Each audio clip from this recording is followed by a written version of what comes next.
The big diesel surveyed the shed. "Not bad," he said. "I've seen worse. At least you're all clean." The engines gaped. "It's not your fault," he went on, "but you're all out of date.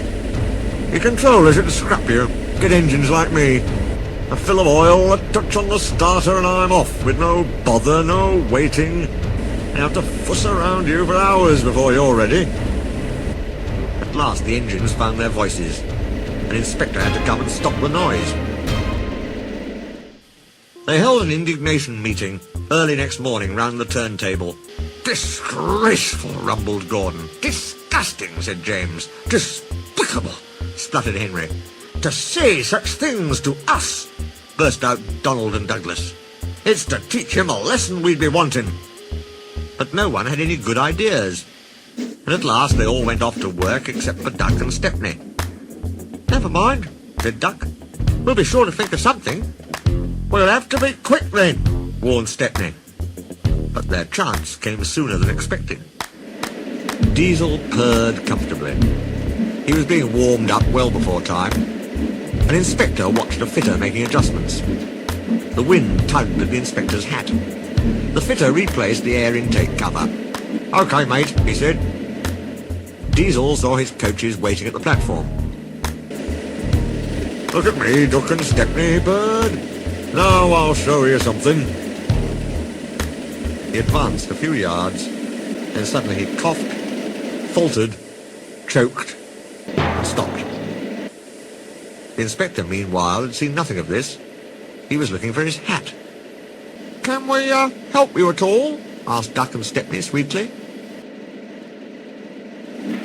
Diesel seethed with baffled fury as they pushed him back to the shed.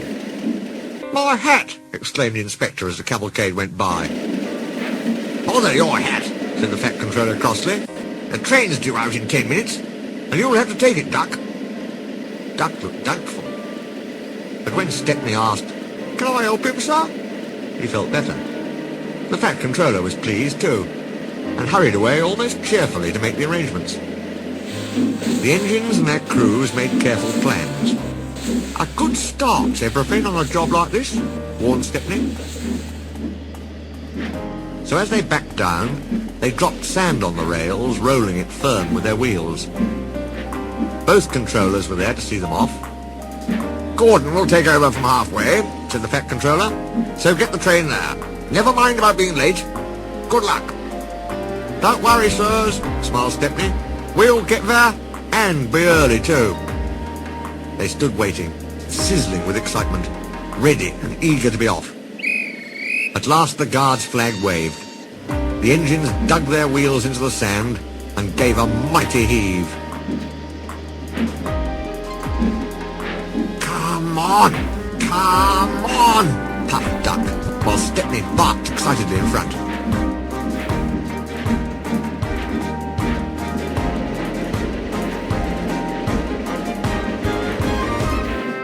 Moving carefully over the points, they reached the open line. "Now for a sprint," whuffed Stepney. "I'm ready when you are," puffed Duck. Faster and faster they went, till their wheels were turning at such speed that the side rods were merely blurs.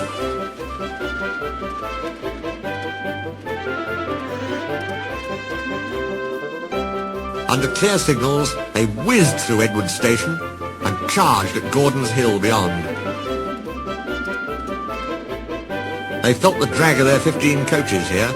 It was hard work. But once over the top, the last 10 miles were plain running. And they swept into the big station in fine style.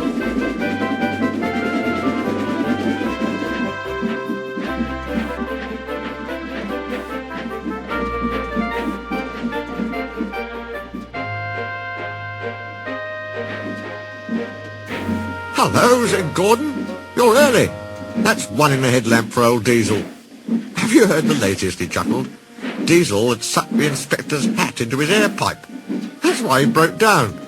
James says he's sick as boiler sludge and sulking in the shed. Out of date, are we? Ho, ho, ho!" And still laughing, Gordon puffed away.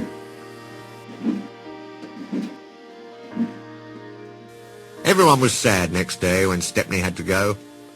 All the engines who could came to see him off. The fat controller made a speech, and so did Stepney's controller. Donald and Douglas made everyone sing Old Lang Syne, and then Stepney and his controller puffed off to a chorus of cheers and whistles. Goodbye, Stepney, come again, goodbye, goodbye.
But what about Diesel?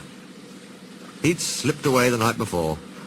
He said goodbye to no one, but left two things behind: the nasty smell of bad manners and a battered bowler hat.